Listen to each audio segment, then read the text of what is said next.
Good morning, YouTubers. I got a subject I'd like to talk about.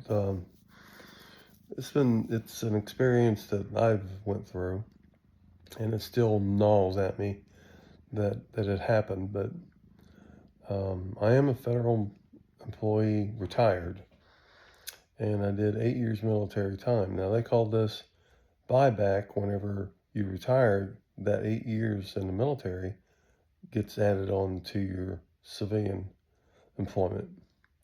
Well, when you do the paperwork, okay, it goes from the agency to OPM, which is your Office of Personnel Management up in DC or somewhere in that area up there. And they're having such a hard time right now with, well, they have been for years. I've been retired for 4 years. And they have a lot of problems getting packets that people, when they put in their packet for retirement, getting them processed and processed correctly. And in my situation, the paperwork got there. I even conversed with my specialist, the one that handled my packet, and there was something wrong with it, and he didn't tell me about it and misled me on the money that the buyback money that I owed that was paid. It's like an interest type thing. It's, and if you would have paid it while you was in the military, you wouldn't have to worry about it. But in my case, I didn't. So they required me to pay a certain amount of dollars. Not a problem. I did. Well, things went back and forth, and they sent me a letter saying, oh, you owe an extra 432 onto that. And we're like, do you want to pay it, out of your annuity each month, like $25, or just pay it all one time? I said, well, just $25 out of each month, it's no big deal. It won't take that long to pay it. So I sent them a $25 check on top of the other big check that I sent them. Excuse me. And so, make a long story short, I didn't get my military buyback. They said that they never received the money, which was a lie, because then they sent me a letter contradicting it, said they received it, and then sent it back to me the next day. Now I sent it to them electronically, have a receipt for it, and they even sent me a letter saying that I paid that for the military buyback.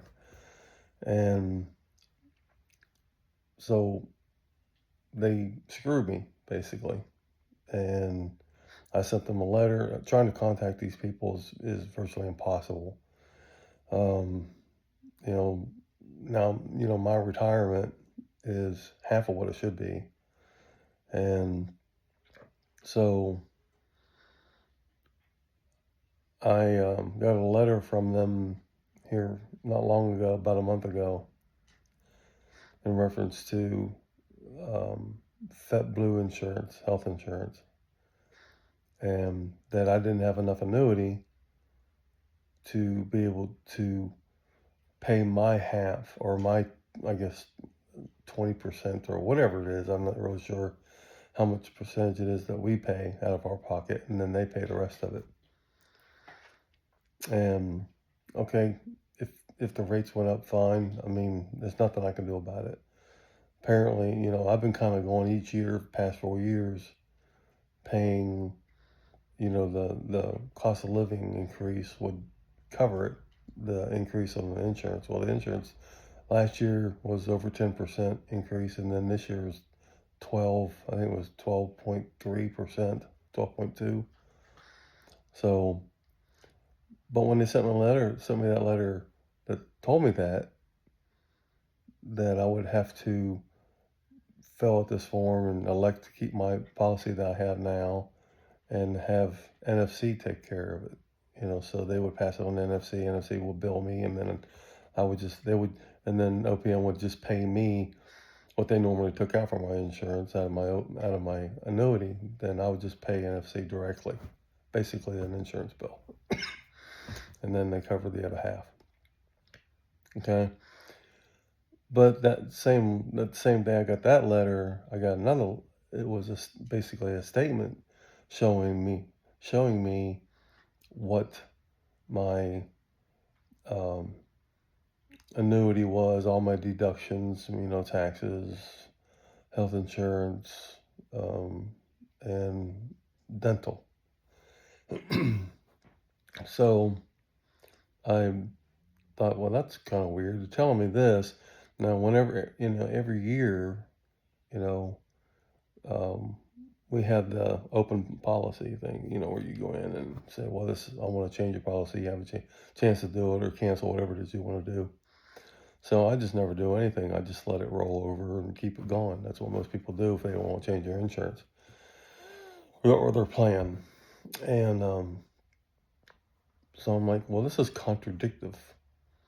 So I tried to get a hold of them. I texted them, or I did that chat. Nobody bothered to answer me. Sent them an email. Nobody bothered to answer me. Still haven't got an email back. Tried calling. Immediately goes to, we have a high volume of calls. Try again later or whatever. Same old thing. Same. It's been like this for years. And luckily, one day I called, and it got through. So I put on the wait. I waited about 2 hours online. I said, you know what? I don't have time for this. So I hit number 7, and they actually called me back, and I was blessed, man. I had a nice lady, knew the whole thing, what was going on. She knew about that stuff and everything, and she goes, yeah, this is what's going to happen. So I sent that letter in. I had it certified, so I know the date that was arrived, where they delivered it to, inside the building, everything. So I have proof. So that way they say, well, we never received it. Well, that's not my problem. That's yours. And but would you win? Probably not. But anyway, the point of the thing is, when you drop your paperwork, make copies of everything, record every call you make, cross every T, dot every I, do everything you can possibly do to make sure this stuff gets done correctly. Because I read a lot of stuff on Reddit, and I know how these people feel. They dropped their paperwork like last year, September, and their packet hasn't even been assigned to anybody yet. And so they're going months, with no income, no nothing. And there's people who say that their packet was assigned or hasn't been assigned an agent, a specialist, I think they call them. But there's people that they see in Reddit that drop their paperwork months after them, and theirs was assigned to a specialist. This is the kind of stuff that happens. Why is it like this? It should not be like this. And people write their congressman, they do everything. I did all that stuff. I couldn't get nobody to help me. I even, here in Alabama, I went online and tried to do it congressionally. It didn't help. Well, they didn't bother to call me or email me and say, hey, do you have any documentation, that we could back this up or blah, blah, blah. No, they said there's nothing they could do. That was it.